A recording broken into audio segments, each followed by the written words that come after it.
détective, vous venez pour me discréditer, n'est-ce pas? Mais moi, je parle aux morts.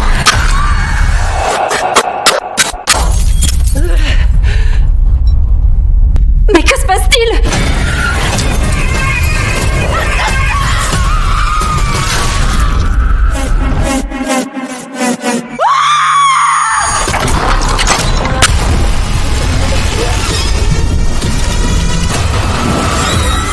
Bonjour, c'est Macha. Salut, c'est JJ. Alors, Mystère à Venise, à en croire pas mal de critiques françaises et étrangers, serait la meilleure des 3 adaptations que Kenneth Branagh a réalisées d'après des œuvres d'Agatha Christie, mettant en scène le célèbre détective Hercule Poirot. Comme on l'a vu, la bande-annonce est assez surprenante, voire même prometteuse pour un film de ce genre, en principe une enquête un peu vieillotte où il faut deviner qui est l'assassin. Elle est assez sombre, montrée très cut avec des effets sonores et visuels destinés à surprendre, à faire sursauter, laissant donc présager un film de maison hantée qui lorgne du côté de l'épouvante, allez, façon Conjuring, mais version Disney quand même, donc édulcorée, voire pire, comme pratiquement tout ce que produit Disney ces derniers temps. Oui, la bande-annonce m'a tapé dans l'œil. Elle promettait effectivement une tension comme dans Conjuring que j'ai beaucoup aimé. J'avais envie d'un bon petit film qui fait peur et me tient en haleine. Alors dans l'absolu, on aime les films d'enquête et les œuvres d'Agatha Christie, son univers. Nous ne sommes pas les seuls, car celle que l'on a surnommée la reine du crime a vendu 2 milliards de livres et continue d'en découler des billions chaque année. Celui qui a inspiré ce film s'intitulait au départ La fête du potiron, titre pas très vendeur, et a donc été rebaptisé par la suite Le crime d'Halloween.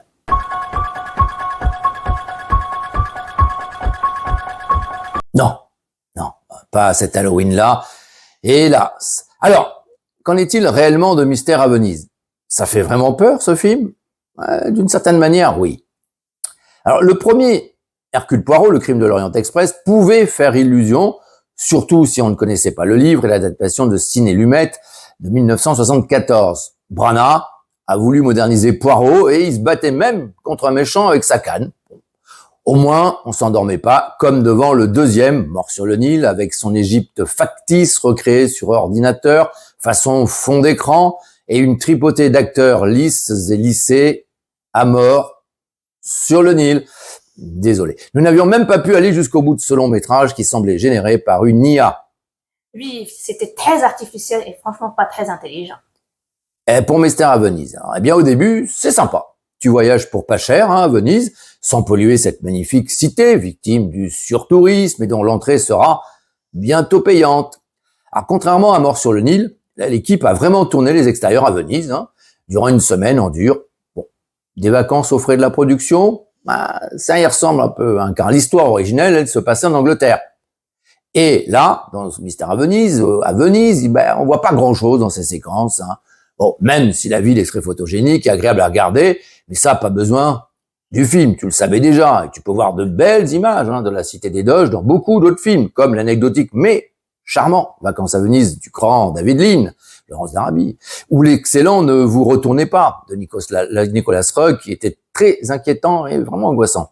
Alors, après cet intermède touristique qui ne doit rien à des effets spéciaux numériques, le réalisateur t'enferme dans un palazzo dont tu ne sortiras plus jusqu'à la fin du film. Bien fait pour toi, fallait pas venir. Comme les personnages que le détective boucle là à double tour pour découvrir l'identité de l'assassin. Ce décor, construit en dur et à grands frais au studio de Pinewood en Angleterre, est le principal atout du film, mais il n'est pas très bien utilisé. À l'inverse de celui de La Maison du Diable de Robert Wise, un des meilleurs, sinon le meilleur film du genre Maison hantée, où le réalisateur donnait littéralement vie à la bâtisse et installait une atmosphère oppressante grâce à sa réalisation virtuose. Ce n'est pas vraiment le cas ici.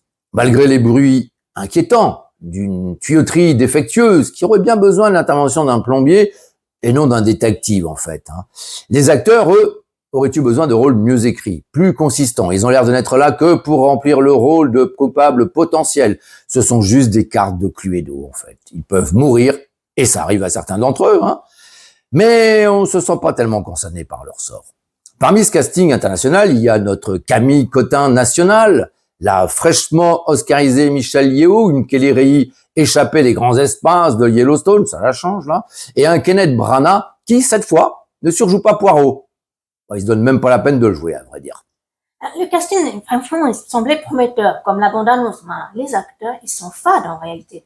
J'ai pas accroché du tout. Ils n'incarnent aucune émotion, aucune peur face aux événements étranges qui se produisent. Oui, bah c'est ça qui est le plus étrange encore. Alors, on aime bien Branagh, hein, en fait. Mais sa carrière d'acteur et de réalisateur, faut le dire, est vraiment trop inégale. On l'a bombardé petit génie à 29 ans dès la réalisation de son premier film, Henri V d'après Shakespeare, dont il est un spécialiste, qu'on l'a même comparé à Orson Welles, rien que ça, et il n'a jamais confirmé les espoirs beaucoup trop grands passés en lui, malgré une monumentale adaptation d'Hamlet filmée en 70 mm, qui se tenait, faut le dire, et un intimiste et récent Belfast filmé lui en noir et blanc, de bonne facture que nous te conseillons vivement. À côté de ça, il a quand même commis, entre autres, un Marvel, le premier Thor, aïe aïe aïe, un Disney Live, Cendrillon, bon, pas pire que les récentes productions de ce type chez Mickey, ce qui est pas trop difficile vu le niveau, mais bon, pour le supposé héritier d'Orson Welles, ça fait désordre. Ici, il multiplie les effets d'optique, un peu comme Orson Welles d'ailleurs, et de caméra, des cadrages tordus pour tenter de créer une atmosphère d'étrangeté et repousser les murs de son unique décor, composé de plusieurs pièces, décorées, c'est vrai, avec beaucoup de goût. Entre deux tunnels de dialogues interminables, il fait casser une tasse de thé, un esprit. Ça fait un peu de bruit, ça tient un peu à veiller, hein, mais on peut pas dire que ça flanque franchement la trouille, sauf si t'es un adorateur des objets en porcelaine. Là, tu vas déguster grave. Sinon, bah, ça fait pas peur du tout. S'inquiète pas vraiment et surtout, zéro suspense. C'est embêtant, hein, dans ce genre de film. Ça se traîne. Les meurtres ne présentent guère d'intérêt et tu cherches même pas à savoir qui tue tellement tu finis par être sous anesthésie. Effectivement, les effets de réalisation pour créer le suspense, ils tombent complètement à plat. Je n'ai pas du tout accroché. Et pire, j'ai lutté pour ne pas m'endormir. Autant te dire que j'étais très Non, déçue. ça marche pas. Je ne m'attendais pas du tout à ça. Bah, heureusement, hein, le dénouement arrive assez vite. C'est pas le pire moment du film. C'est un soulagement pour tout le monde et surtout pour nous dans la salle. On va enfin savoir à cause de qui on est resté cloîtré dans cette salle de cinéma pendant 1h30. Les explications se tiennent, t'as droit à des flashbacks explicatifs en noir et blanc, histoire que tu comprennes bien.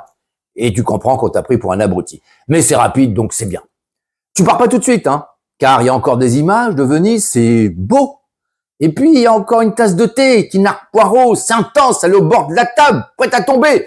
Mais non, Hercule Poirot a le dessus, il la repousse in extremis. Ouf. Et là, tu sors enfin de la salle, t'es soulagé de quelques euros, mais heureux que ce soit fini de pouvoir détendre tes jambes ankylosées à cause de ce trop long métrage soporifique. Désormais, on ne dira plus voir Venise et mourir, mais voir Mystère à Venise et mourir d'ennui. Si tu veux voir une excellente adaptation d'Agatha Christie, on te conseille Témoin à charge de l'immense Billy Wilder. En plus, il y a de l'humour, contrairement à Mystère à Venise. Bah, s'il y a une quatrième, comment on peut appeler ça? Parce qu'aventure, c'est pas le mot exact. Une quatrième incursion cinématographique d'Hercule Poirot sauce Branagh, bah, ça sera sans nous. Hein. On préfère quand même notre lit pour pioncer. Donc oui, ça fait vraiment peur qu'un film comme ça puisse exister. Effectivement. Donc, si cette vidéo t'a plu, n'hésite pas à t'abonner, à la liker, à commenter et surtout, à la partager. Merci! Salut les amis!